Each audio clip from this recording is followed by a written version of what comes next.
மண்ணுக்கு வந்ததுக்கு மக்களுக்கு சேவை செய்யறதுக்கு சூப்பருங்க. பின்னாடியா முடிஞ்சு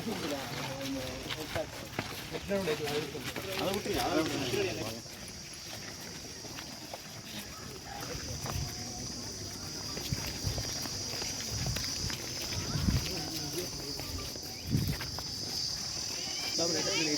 கால் தட்டு ஏற்றி அப்படி அங்கே போயிட்டு வந்துப்பா போயிட்டு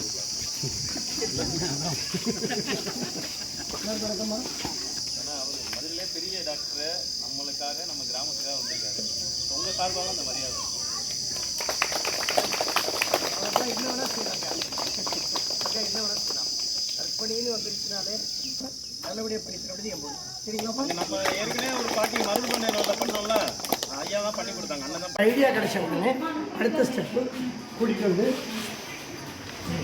இங்கே ஒரு இண்டிவிஜுவலாக உட்கார வச்சு அந்த ரஃப் பவரை வச்சு என்ன பவர் தேவை, எவ்வளோ பவர் தேவை எல்லாத்தையும் டீட்டெயிலாக இது எழுதி முடிச்சோன்னா நேராக என்ன சொல்லி கொடுத்துருவாங்க.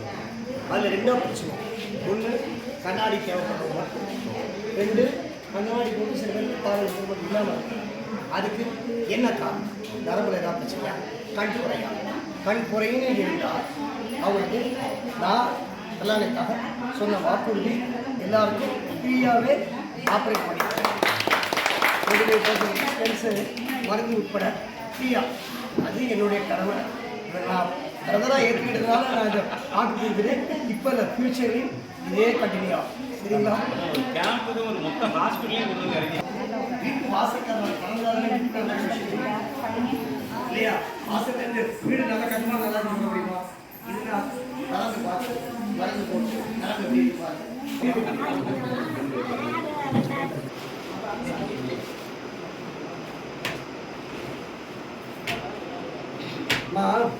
ரெண்டு வேலையும் செக் பண்ணதில்ல. கண் நரம்பு நல்லா இருக்கு, கண்ணில் புறை இருக்கு, ரெண்டு வேலையும் புறை இருக்கு. வலது சோத்தாங்க புறை ஜாஸ்தி. இதை ஆப்ரேஷன் பண்ணாதான் பார்வை தெரியலாம். லேசரை செய்ய வேண்டியது. ஃபோன் நம்பர் மிச்சலாம் கல்யாணியோட நான் இருந்து கோஆர்டினேட் பண்ணி ஆர்கனைஸ் பண்ணி அழகாக பண்ணிக்கிறேன். எந்த கண்ணு சோத்தாங்க அது பண்ணி 4 மாதம் வச்சு கொட்டாங்க டீச்சாங்க. என்ன வழிமுறைன்னு சொல்லி சரியா? பேர் மட்டும் 11 கொடுத்துப்போம்.